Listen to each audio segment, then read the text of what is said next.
So, today's topic, let's talk about reflecting on your financial habits. But before I talk about this topic came to mind because the other day I put a video out on keeping up with the influences in your life. And Margaret commented about the Suze Orman show. And if you don't know it, the Suze Orman show ran from 2002 to 2015, I believe. And within it, Suze Orman would give financial advice, and she was very encouraging and engaging with her viewers. And so she had a couple of recurring segments, and one of them was about, can I afford it? And a caller would want to buy an item and they call in and say, hey, Susie, I want to buy this item. Can you let me know if I can afford it? And Susie would review their income, their expenses, their savings, and their investments. And she would actually look at their overall financial health and determine whether or not they could afford the item. And she would either enthusiastically approve or deny the caller. And so that made, as a viewer, you're reflecting on your own finances as you were looking at that and saying, wonder if I could afford that item. And then the other segment that I really enjoyed was the one where she would have a guest submit all their paperwork. So, and it was a segment called, Hey, Susie, how am I doing? And so it'd be a question more like, Hey, Susie, how am I doing on my plan to retire? How am I doing on my building of wealth, or whatever it may be? And she would look at their income, she would look at their assets, their liabilities, their debts, their income and their expenses, and then she would actually determine their net worth. And you would see that, and she would say to the guest, how do you think you're doing? Grade yourself. And so the guest would grade themselves overall and how they thought they were doing on their goal to achieve whatever it would be. Let's say to they're on their path to building wealth.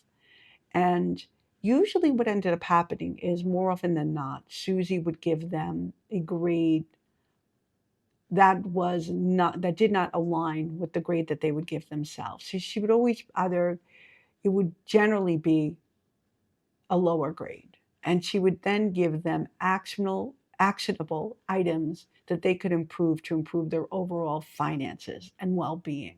So, for instance, if they weren't saving enough for retirement and they were missing out on their employer match, that would be an area of improvement. So, these segments that I always found when I watched the Suze Orman show would make me reflect on my own financial habits. And so let's go through them because I do think it's really important to build awareness on what you are doing. And so then therefore you can take actionable items to make changes for yourself to improve your overall finances for yourself. So the first step, and I have these written down, is to reflect on step number one. Reflect on your current habits. So you want to ask yourself specific questions. How are you doing on spending? Where does your money now go? So you maybe want to track for a month, see how you're doing, see if you uncover any patterns with regard to your spending. Are you living paycheck to paycheck? Are you spending more than you make? And so if you recognize a pattern in yourself, you're going to want to look at those current habits so you can pinpoint areas. And then with savings, are you saving consistently? Are you saving for emergencies? Are you saving for a long-term goal in your retirement? Then for debts, do you have debts? Do you have a plan to eliminate your debts? And then when it comes to investing, are you taking advantage of investment opportunities? Are you getting the employer's match, for instance? And so then that would bring you to step two. You want to identify areas of improvements within your habits. So you want to pinpoint a habit that you can make an improvement on. So an example for that would be a habit if you are an impulsive shopper. And an action item that you might take there if you find that you're an impulsive shopper would maybe go to a cash spending system for yourself when it comes to discretionary spending so that you could put guardrails around yourself from spending too much. So pinpoint an area of an improvement, and then look for ways that you can make improvements within that area. If you're living to paycheck, you're going to have to go deeper and potentially look at your expenses and your income and see where you're not aligning. Is your income too low? Are your expenses too high? How are your categories when it comes to your expenses? So look for areas of improvement. And that would bring you to step number 3. And that would be set clear financial goals. You want to give your habits direction. So if you're one goal could be, hey, I want to build an emergency fund. I have nothing saved for an emergency. Let me first reach the um, saving goal of $1,000. Let's say you set a goal for yourself and you believe that Dave Ramsey is correct and you want to save $1,000 in an emergency fund. That would be a goal.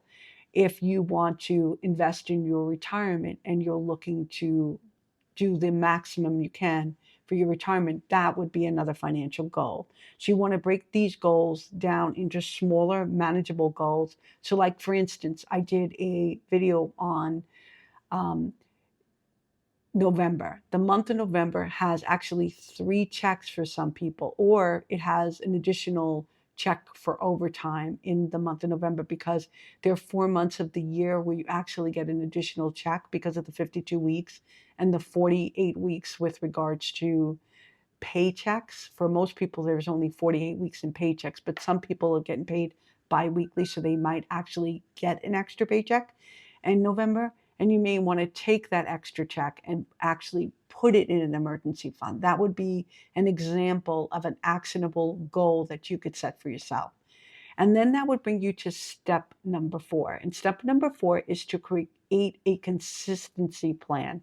I did a video on consistency is key, and I truly believe the one word in personal finance is consistency. Well, there's probably many words that can go a long way, but to reach financial wealth, you need to be consistent with saving, with investing. And so if you're going to reach your financial goals, consistency is key. So that could be something like automating your savings, automating your bill payments so that you improve your credit score so you don't fall behind. And if you using a pay yourself first strategy where you take a portion of your paycheck like I do and have your paycheck go into a specific account, have a portion of your paycheck just be funneled directly out of your paycheck um, immediately so that you don't spend it. And maybe you also set up automatic investing for a brokerage account. But you want to set boundaries for yourself with regards to discretionary spending. Again, that could be a cash envelope system or just using cash for discretionary, removing your credit cards from apps so that it's very difficult to make purchases for yourself. So let's say in the instance of Amazon, you remove your credit card so that you have a sort of another barrier to making the immediate purchase, and that maybe you're going to stop yourself from making a purchase. And then you want to revisit this plan, and you constantly want to revisit it month in and a month out to track how you're doing, and so that you can make improvements on it and you can adjust accordingly. And then the next and final step would be to stay motivated and educated. So if you're to stay motivated, I mean, finances, personal finances is not a sprint. It is even more than a marathon. It's a triathlon if you're going to think about it in terms of a race, because there are going to be points in times where you're making some progress and other times where you're going backwards. So consistency is key. You want to celebrate small wins for yourself. And even if that includes something as simple as, hey, I've been budgeting, I've been tracking, I've been staying within my means. I set up automatic payments for myself, as far as I set up automatic investments for myself. Those are small wins. You want to celebrate them, even if it's do something a little bit nice for yourself so that you feel the progress. And then you want to continue to stay educated. So you want to continue to learn and so that you can make improvements on what you are doing. Maybe it means continuing to go back to old Suze Orman episodes so that you can learn to reflect on your own finances and look back on what you're doing in areas that you can improve. And maybe you'd see, hey, how am I doing? How would I grade myself overall? It would possibly change as the more you learn about your personal finances. Or another thing you could do is continue to submit comments, and I will produce future videos based on things that I read or questions that are asked of me and just subjects that come to mind for me. And hopefully you tune in along and you like and subscribe and continue to watch the channel, because this is really a passion of mine, and I really do appreciate everyone watching. And then overall, and I wrote this down, by reflecting and acting consistently, you can transform your financial habits into really powerful tools, and you can achieve your goals and secure your future. So I really hope you enjoyed this video. I really do think reflecting on your financial habits and looking at what your current habits are, then identifying areas of improvements, creating clear financial goals for yourself, then setting consistent um, plan of action for yourself, and then reviewing that plan and adjusting it, and continually do that process celebrating the small wins, and continue to educate yourself and repeat the process over and over again, and you will find yourself on a path to wealth. Well, this is Regina from Simply Fundamental, and I will catch you on the next one. Thanks and take care. Bye.